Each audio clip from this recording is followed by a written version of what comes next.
Olá, obscuros! Eu sou a avó Ágata e antes de começarmos eu quero agradecer o convite para dividir uma história com vocês. É uma que eu ouvi de uma enfermeira, uma mulher que passou 15 anos no meio da morte em São Paulo. Ela fugiu da cidade, fugiu do trauma e foi encontrar algo que era muito pior, porque não queria sua vida, mas sim os seus serviços. Ela se chamava Catarina. O que ela viveu na fazenda assombrada não foi só o medo de um fantasma. Foi a dor de uma enfermeira confrontada com um paciente que não pode morrer. Sente-se bem. Essa história é sobre plantão que nunca acaba. Preste atenção no que é mais silencioso, que é isso que a casa vai usar para quebrar vocês.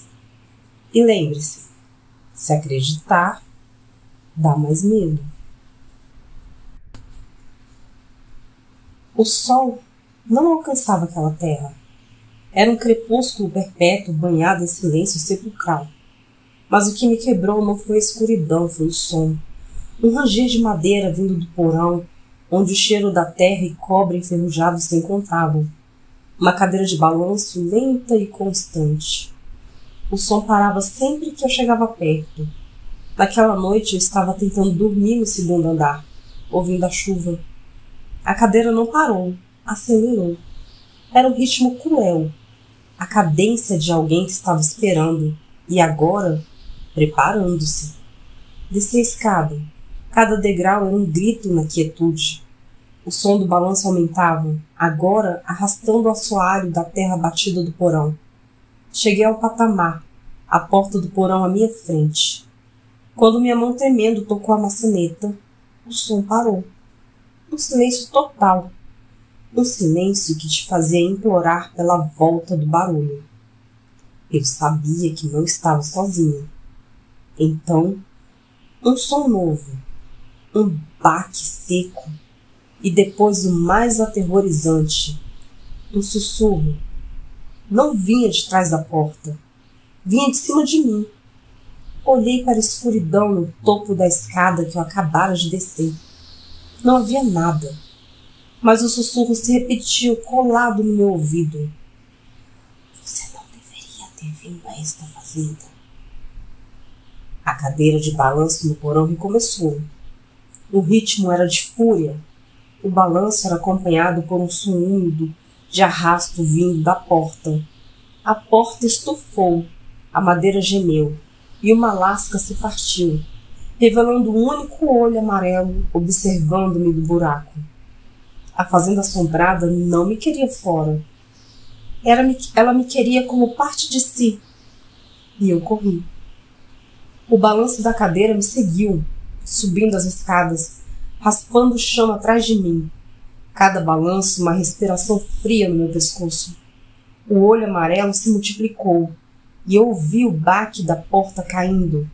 E o som agora era de 4 membros arrastando-se rapidamente em minha direção.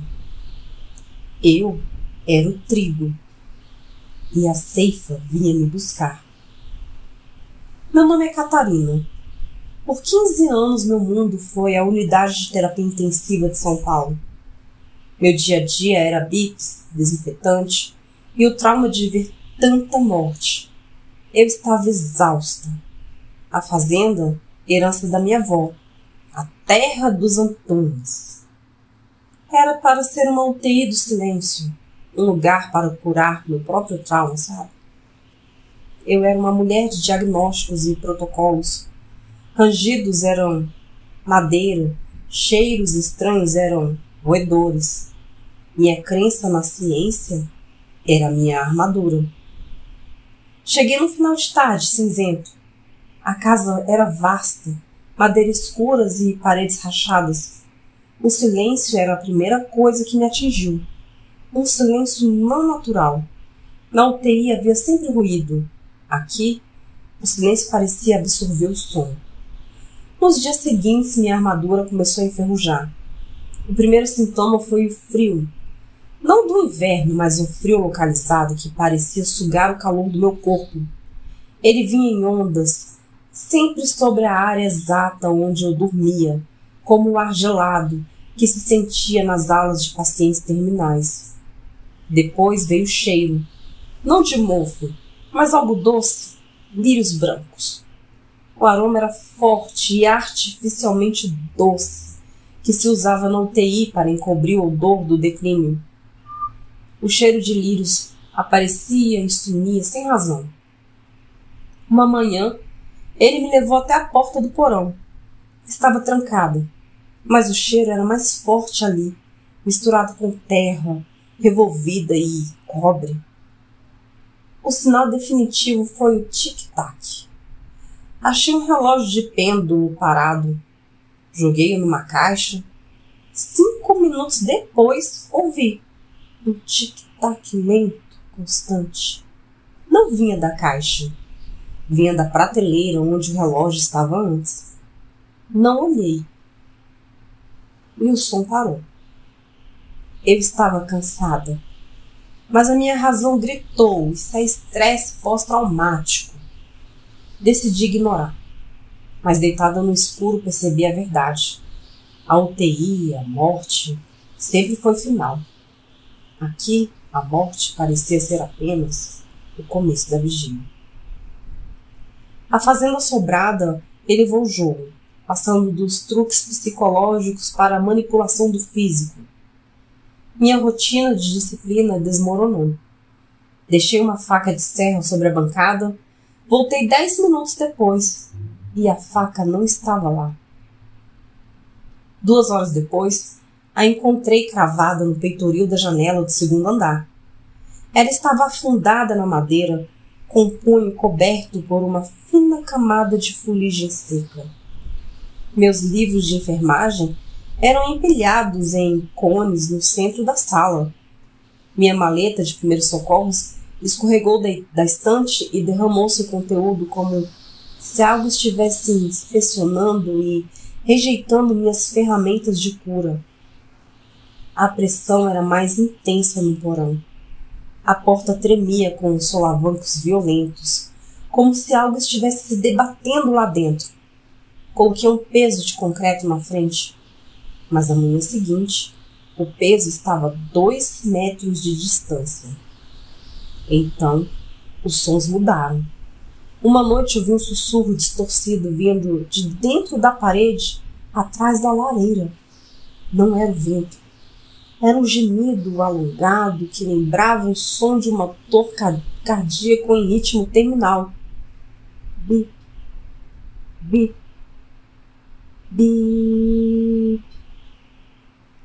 Pressionei o ouvido na parede. O som não era mecânico. Tornou-se um choro silencioso e então uma única palavra inconfundível. Uma súplica. Me ajude. O trauma da UTI foi ativado. A fazenda assombrada estava usando falhas da minha vida passada. Eu corri para o porão e o cadeado da porta estava ligeiramente torto, como se algo tivesse tentado com força brutal arrombá-lo. Mais tarde, no andar de cima, ouvi passos firmes e decididos subindo a escada. Corri para o quarto, trancando a porta. Algo parou no corredor. Um som úmido e grosso se arrastou pela porta e então a voz, não sussurro, mas uma voz profunda, rouca, que parecia vir da minha própria garganta, mas mais baixa e desesperada. Eu estou doente. Me cure. A fazenda estava se transformando em uma UTI fantasma e eu era a única profissional de plantão. Eu não podia mais fugir. Armada com o martelo enferrujado, esperei. O apelo gutural destruiu qualquer ceticismo. Abri a porta abruptamente. A luz fraca revelou o que era o meu terror. No corredor, curvado sobre si mesmo, havia uma figura, algo terrivelmente físico e doente. Um corpo magro e distorcido. Vestia roupas de fazendeiros do século passado. A cabeça levantou-se, O rosto não tinha olhos, boca ou nariz. Havia uma massa de carne pálida com um único buraco negro e úmido no centro, de onde vinha a voz rouca. E o que me fez gritar, no lugar dos olhos, 2 pinos de metal enferrujado estavam inseridos nas cavidades, brilhando friamente. Mas o trauma veio com um detalhe profissional. No centro do peito, através de uma abertura forçada, eu vi pulsando fracamente um coração. Estava escuro, quase preto, e batia num ritmo lento e irregular, exatamente como bip, bip, que pronunciava a morte na UTI. Aquele coração estava falhando. A criatura estendeu a mão surda marcada com linhas de suturas grosseiras. Você tem as ferramentas. Você sabe como consertar. Eu preciso de ajuda para continuar aqui. O ser não queria minha alma, queria os meus serviços. Ele era um corpo à espera de reanimação e eu era a única enfermeira. O confronto atingiu seu pico ali. O ser me empurrou contra a lareira. O lampião caiu. Eu agarrei um dos bisturis que havia caído da minha maleta. A criatura segurou meu pulso, arrastando-me em direção à porta do porão. Lá está a causa, ele rosnou. Você precisa cortar e remover a doença. Em um surto de adrenalina, usando toda a minha experiência em trauma, finquei o bisturi com toda a minha força no coração negro exposto. O alarme do monitor parou de imediato. Silêncio absoluto. A criatura soltou um guincho agudo. O aperto em meu pulso afrouxou. O corpo magro se transformou em pó e o tecido das roupas se desfez em trapos. O coração negro, empalado pelo bisturi, caiu no chão de madeira. Eu havia, de certa forma, finalizado o plantão. Mas a paz durou pouco. Ouvi um som vindo do porão, cuja porta ainda estava fechada.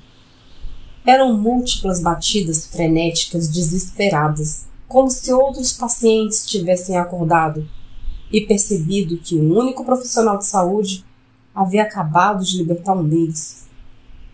Corri para a caminhonete, acelerando para longe. A última imagem que tive da casa foi a porta do porão. O peso de concreto estava esmagado e uma escuridão viscosa escorria para fora, silenciosamente, em direção à escada. Eu dirigi por horas até o amanhecer. No brilho fraco do painel, inspecionei meu pulso, onde a criatura me segurou. Havia uma marca preta, seca, uma forma de linha de sutura grosseira. Peguei meu telefone. Estava sem serviço, mas a tela estava ligada. Na galeria, uma foto que eu nunca tirei. Uma foto da sala de estar da fazenda, focada. No centro do chão, o coração negro, empalado, e ao lado dele, um segundo relógio de pêndulo, idêntico ao que eu joguei fora, mas com o pêndulo balançando, ticando, em um ritmo lento, mas inexorável. A fazenda assombrada havia se livrado de um paciente, mas eu, a enfermeira, havia levado o trauma para o mundo exterior. Eu havia tentado fugir da UTI, mas a UTI havia se suturado em mim. O tic-tac do relógio fantasma agora era o meu próprio batimento cardíaco desregulado. Eu me tornei a paciente e a fazenda, a doença. Catarina está viva, mas ela não está curada. A marca da sutura ainda está em seu pulso e coça sempre que a noite é muito silenciosa. Ela descobriu que há lugares onde a morte é apenas uma condição crônica, uma patologia que precisa ser tratada de forma macabra. A fazenda assombrada não é um lugar, é um estado de ser, é uma necessidade maligna de cuidados perpétuos. O terror de Catarina era a culpa por não conseguir salvar seus pacientes. E agora, a pergunta que fica para vocês: se o terror da fazenda é sempre pessoal, o que ela usaria para te atrair de volta? O que está em seu passado que o fantasma pode usar para quebrar você? Deixe seu comentário abaixo e me diga: se você estivesse no lugar de Catarina, você voltaria para a fazenda assombrada para tentar curar os outros, ou fugiria para sempre sabendo que a doença já pegou você? Curta o vídeo se você teve medo e se inscreva no canal para mais plantões noturnos como este. Boa noite e até a próxima.